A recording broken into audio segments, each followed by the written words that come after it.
ನಿನ್ನೆ ಹುಬ್ಬಳ್ಳಿಯಲ್ಲಿ ಬೆಳಗ್ಗೆ ಒಂದು ನೀಚ ಕೃತ್ಯ ನಡೆದಿತ್ತು. ಅದು 5 ವರ್ಷದ ಬಾಲಕಿಯನ್ನ ಅತ್ಯಾಚಾರ ಮಾಡುವಂತ ಪ್ರಯತ್ನ, ಅದಾದ್ಮೇಲೆ ಹತ್ಯೆಯನ್ನ ಮಾಡಲಾಗಿತ್ತು. ಆ ಪ್ರಕರಣಕ್ಕೆ ಸಂಬಂಧಪಟ್ಟಂತೆ ಇಡೀ ರಾಜ್ಯದಾದ್ಯಂತ ಸಾಕಷ್ಟು ಆಕ್ರೋಶ ಭುಗಿಲೆದ್ದಿತ್ತು. ಈ ಆಕ್ರೋಶದ ಸಂದರ್ಭದಲ್ಲೇ ಆತನನ್ನ ಹತ್ಯೆ ಮಾಡಲಾಯಿತು ಅನ್ನುವಂಥ ವಿಚಾರ ಗೊತ್ತಾಗ್ತಾ ಇದ್ದ ಹಾಗೆ ಸ್ವಲ್ಪ ಮಟ್ಟಿಗೆ ಸಮಾಧಾನ ಕೂಡ ಆಯಿತು. ಇಂದು ಕಿಮ್ಸ್ ಆಸ್ಪತ್ರೆಯಲ್ಲಿ ಮರಣೋತ್ತರ ಪರೀಕ್ಷೆಯನ್ನ ಮಾಡಲಾಗ್ತಾ ಇದೆ. ಆ ಬಾಲಕಿದು ಮರಣೋತ್ತರ ಪರೀಕ್ಷೆಯ ಬಳಿಕ ಮೃತದೇಹವನ್ನ ಹಸ್ತಾಂತರ ಮಾಡಲಾಗುತ್ತೆ ಕುಟುಂಬಕ್ಕೆ. ಹುಬ್ಬಳ್ಳಿಯಲ್ಲಿ ಬಾಲಕಿ ಕೊಂದವನನ್ನ ಎನ್ಕೌಂಟರ್ ಮಾಡಲಾಯಿತು.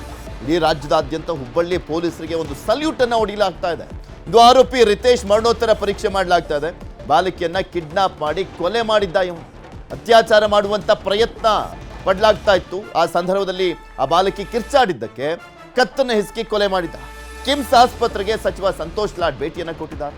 ಬಾಲಕಿ ಮೃತದೇಹವನ್ನ ವೀಕ್ಷಣೆ ಮಾಡಿರುವಂಥದ್ದು ಲಾಡ್. ಕಿಮ್ಸ್ ವೈದ್ಯರಿಂದ ಮಾಹಿತಿಯನ್ನ ಪಡಿತಾ ಇದ್ದಾರೆ ಸಂತೋಷ್ ಲಾಡ್ ಅವರು. ಧಾರವಾಡ ಡಿಸಿ ದಿವ್ಯಾ ಪ್ರಭು, ಕಿಮ್ಸ್ ನಿರ್ದೇಶಕ ಡಾಕ್ಟರ್ SF ಕಮಾರ ಸ್ಥಿತಿ ಇರುವಂಥದ್ದು. ಅಲ್ಲಿ 5 ವರ್ಷದ ಬಾಲಕಿ ಸಾವನ್ನಪ್ಪಿದ ಹಾಗೆ ಎಂಥವ್ರಿಗಾದರೂ ಆದರೂ ಕೂಡ ಅಷ್ಟೇ, ಎಂಥ ಕಟುಕ ಆದರೂ ಕೂಡ ಅಷ್ಟೇ, ಇಂಥ ನೀಚ ಕೃತ್ಯವನ್ನ ಮಾಡಬಾರ್ದಿತ್ತು ಅನ್ನುವಂಥ ಒಂದು ಆಕ್ರೋಶ ಭುಗಿಲೆದಿತ್ತು.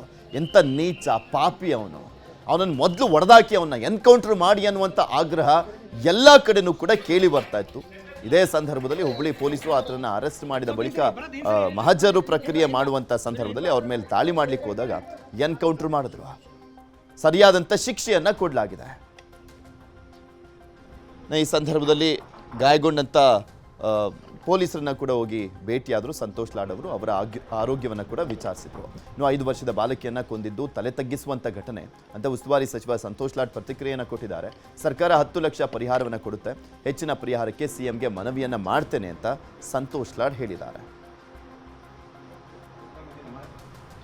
ತಲೆ ತಗ್ಗಿಸ್ತಕ್ಕಂಥ ಒಂದು ಏನಿದೆ ಆಗಿರ್ತಕ್ಕಂಥ ಒಂದು ಘಟನೆ ಅದು. ಇದು ಇನ್ಹ್ಯೂಮನ್. ಯಾವುದೋ ಮನುಷ್ಯನಿಗೆ ಈ ಥರ ಚಿಕ್ಕ ಮಕ್ಕಳನ್ನು ಈ ಥರ ಮಾಡ್ತಕ್ಕಂಥ ಈ ಮನಸ್ಥಿತಿ, ಇದು ಇಡೀ ಸಮಾಜಕ್ಕೆ ಒಂದು ತಲೆ ತಗ್ತಕ್ಕಂಥ ಇನ್ಸಿಡೆಂಟ್ ಇದು. ಈಗ ಆಲ್ರೆಡಿ ನಾನಿವತ್ತು ಬಂದು ಈಗ ತಾನೇ ಮಗುನ ನೋಡಿದ್ರೆ ನೋಡೋಕ್ಕೂ ಆಗಲ್ಲ ಆ ಪರಿಸ್ಥಿತಿಯಲ್ಲಿ ನಾವು ಇದ್ದೀವಿ. ಬಟ್ ಅದನ್ನು ಅವ್ನು ಯೂಸ್ ಮಾಡಿದನ್ನೆಲ್ಲ ನಮಗೆ ಗೊತ್ತಿಲ್ಲ. ಈಗ ನಮಗೆ ಪೋಸ್ಟ್ಮಾರ್ಟಮ್ ರಿಪೋರ್ಟ್ನಲ್ಲಿ ಬರುತ್ತೆ. ಬಟ್ ಈ ವ್ಯವಸ್ಥೆಗಳಲ್ಲಿ ಇವತ್ತಿದ್ದಾವೆ ಆ ಥರ ಮಾರಕ ವಸ್ತು. ನೀವೇನು ಡ್ರಗ್ ಬಗ್ಗೆ ಮಾತನಾಡ್ತಿದ್ರಿ, ಅವು ಇದ್ದಾವೆ, ಇಲ್ಲ ಅಂತ ಹೇಳ್ತಾ ಇಲ್ಲ. ಬಟ್ ಈ ಇನ್ಸಿಡೆಂಟ್ನಲ್ಲಿ ಆಗಿದೆಯಲ್ಲ ನಾವು ಚೆಕ್ ಮಾಡಿ ಹೇಳ್ಬೇಕು. ಪೋಸ್ಟ್ಮಾರ್ಟಮ್ ರಿಪೋರ್ಟ್ ಬಂದಮೇಲೆ ಗೊತ್ತಾಗುತ್ತೆ whether he had consumed or not ಅಂತ ಗೊತ್ತಾಗುತ್ತೆ. ಮುಖ್ಯಮಂತ್ರಿಯವರು ನಿನ್ನೆ ತಾನೇ ನಮ್ಮ ಸಲೀಂ ಅಹಮದ್ ಅವರು ಇಲ್ಲಿ ಬಂದು ಹೇಳಿದ್ದಾರೆ 10 ಲಕ್ಷ ರೂಪಾಯಿವರೆಗೆ ಸನ್ಮಾನ್ಯ ಮುಖ್ಯಮಂತ್ರಿಯವರು ಸರ್ಕಾರ ಕೊಡ್ತಂತ ಹೇಳಿದ್ದಾರೆ. ಇನ್ನು ಹೆಚ್ಚಿನ ಅನುದಾನಕ್ಕೆ ನಾನು ಮಾನ್ಯ ಮುಖ್ಯಮಂತ್ರಿಯವ್ರ ಜೊತೆ ಕೂಡ ಮಾತನಾಡ್ತೀನಿ. ಜಮೀರ್ ಅಹಮದ್ ಖಾನ್ ಅವರು ಕೂಡ ಒಂದು ಮನೆ ಕೊಡ್ತೀವಿ ಅಂತ ಹೇಳಿದ್ದಾರೆ. ಇನ್ನು ಇದೇ ವಿಚಾರಕ್ಕೆ ಸಂಬಂಧಪಟ್ಟಂತೆ ಹುಬ್ಬಳ್ಳಿ ಧಾರವಾಡ ಪೊಲೀಸ್ ಕಮಿಷನರ್ ಆಗಿರುವಂಥ N. ಶಶಿಕುಮಾರ್ ಅವರು ಮಾತನಾಡಿದ್ದಾರೆ. ಏನು ಹೇಳಿದ್ದಾರೆ ಕೇಳೋಣ. ಎನಿ ಮರ್ಡರ್ ಕೇಸ್ ಯಾವ ರೀತಿ ಇರುತ್ತೆ ಅದೇ ರೀತಿ ಈಗ ಇನ್ಕ್ವೆಸ್ಟ್ ಮಾಡ್ತಾ ಇದ್ದಾರೆ. ಮತ್ತು ಪೋಸ್ಟ್ಮಾರ್ಟಮ್ ಮಾಡಿ ಬಾಡಿನ ಹ್ಯಾಂಡ್ ಓವರ್ ಮಾಡ್ತಾರೆ. ಮತ್ತು ಪೋಷಕರು ಇಲ್ಲೇ ಹುಬ್ಬಳ್ಳಿಲೇ ಮಗುವಿನ ಅಂತ್ಯಕ್ರಿಯೆ ಮಾಡ್ತೀವಿ ಅಂತಂದು ತಿಳಿಸಿದ್ದಾರೆ. ಇನ್ನು ಆ ಪ್ರಕರಣದ ಆರೋಪಿ ಏನು ನಮ್ಮ